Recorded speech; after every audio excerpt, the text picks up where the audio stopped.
I started Surviving Skye with the goal of bringing more awareness to my sister Skye's disappearance. And I thought the best way to do this would be to start a podcast. That way I can really get into the details and bring some humanity to this case. The truth is, I didn't know how to start a podcast. So when I discovered Spotify for podcasters, it had everything I needed. I could record, edit, and then send it out to all the streaming platforms out there. I didn't need to take too much time getting hung up on all the technical aspects. So if you're out there and you're listening to this and you have something that you're passionate about and you just feel like you can inform the world about what you know, then why not start a podcast and check out Spotify for podcasters today. My parents came to visit. Overall, I would say it was successful. I think what helped was that they didn't stay with me. Not the whole time. I have an aunt that lives down south, and they stayed with her.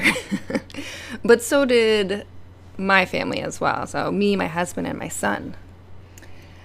And I think it was the change of space that helped. Something I realize is that when they visit me in my space, they can never get comfortable. They never know how to act, but somehow it's overwhelming. Even though nothing in particular is happening, it's just the presence is overwhelming. So having a change of scenery for all of us and staying at my aunt's place made it pretty tolerable. And I'm not saying a visit from my parents is intolerable. It's challenging. It can be challenging. And something that I notice is that when I go visit them, I visit them in my childhood home. I stay in my sister's old bedroom. And that's tough. And I'm in my parents' space. And my parents' space is very particular. And something that I find is that when I go back to visit them, no matter how old I get or how separate my life has become from theirs, I revert back to old habits and old patterns of who I was when I was living under their roof. And that's stressful. That's not good for me. It's not good for my husband. It's not good for my son to see. And no matter how many times I go back, it's something I feel like it's getting a little easier to deal with. Because, honestly, it's just a place to sleep. It's, they are more than welcoming and accommodating to our needs. But it is tough. It's always tough to go back home, especially when such a huge trauma has happened to the family. And I am often a glaring reminder to them of that tragedy, of Skye's disappearance, of them handling it differently than I did.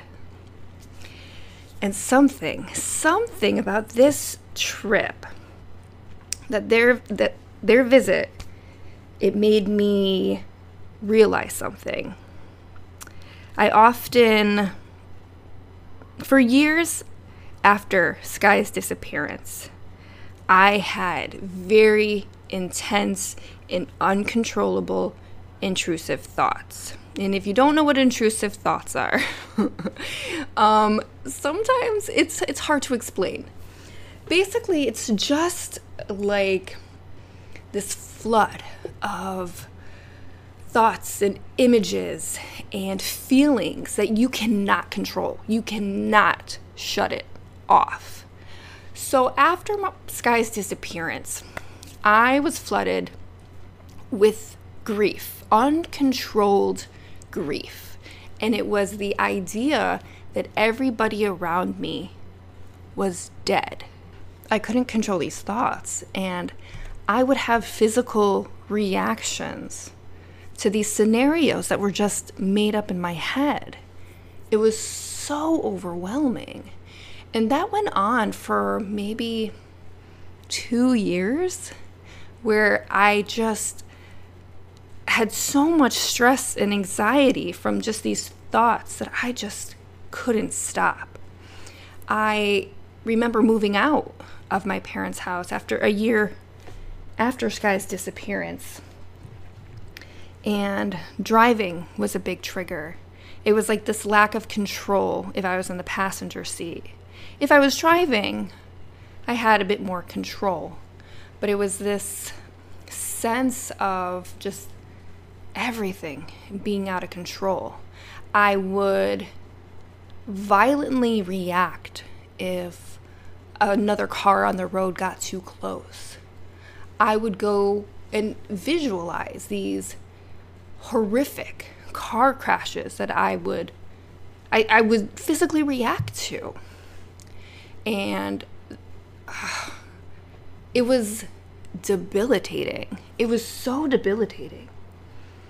And it took a long time to kind of get control over that, and for them to not play such a role in my everyday life. And after moving out of state and moving pretty far away from my home, my childhood home, I had definitely got more control over that. To the point where most days over the past several years now, I don't have that. I don't have that loss of control of my own thoughts. But I know what triggers it now. And unfortunately, it's my parents. I don't know if it's just the stress of them around or just, I guess I can't pinpoint that. But the pattern that I have seen over the years when I visit them or when they visit me is a emergence of the intrusive thoughts, where if my son gets too close to a window, I go through a complete visualization of something terrible happening, and I'm reacting to it. When I was driving my parents to the airport to drop them off, there was a car that felt a little too close on the passenger side, where I was like, are they in my blind spot? And all I kept thinking, and what I was trying not to react to, was somebody was going to pull up.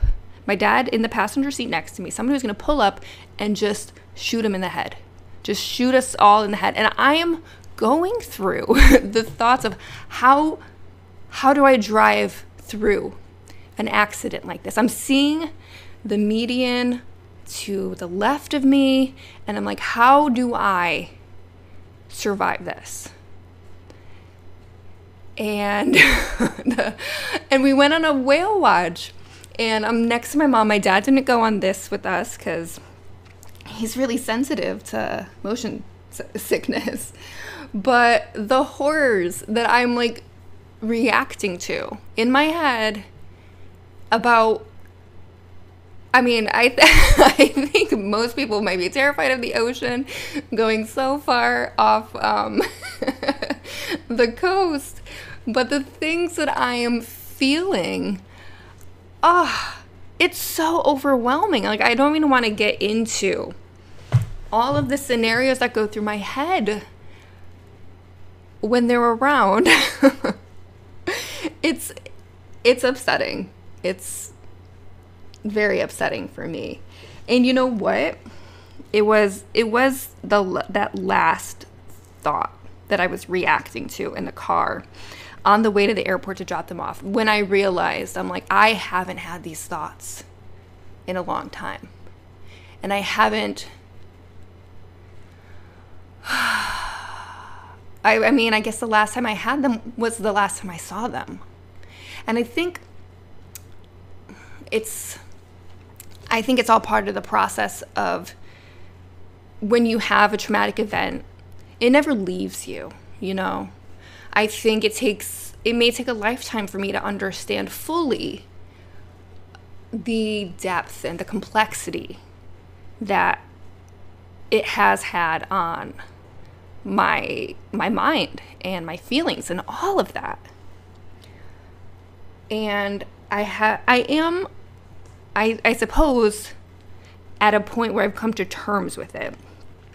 It doesn't mean it goes away. It just means I'm better prepared and I'm aware of the origins, which is helpful in its own right. But there is a duality, again, with any kind of trauma, where I love my parents. I do. I want to see them. But I know what I'm going to be feeling every time I do. And I do also believe that it will get better with time, no matter how, it's going to take a lifetime. Let's be real. There's no quick fix. I don't think there's any fix to a trauma. When the damage is done, it's done. It changes you. And you, as that person, have to come to terms with it. You have to accept the new you, or else you'll never be okay. You have to accept that things have changed and will never go back. I think the only time it does go back is when you revisit your childhood home and relive the traumas. But you'll never be who you were before it. So I think that's, in a weird way, I'm looking at it as a success. And it was a successful visit. And it's successful in the fact that I learned something else, that I figured something else out, so that next time I visit them, I'm ready. I'm ready for it. And I think that's great. I think, it's a win. It's a fucking win. Okay, so other than that, the trip was good. It was good. We went to Legoland. My son turned 5. All is good. And more good news, guys.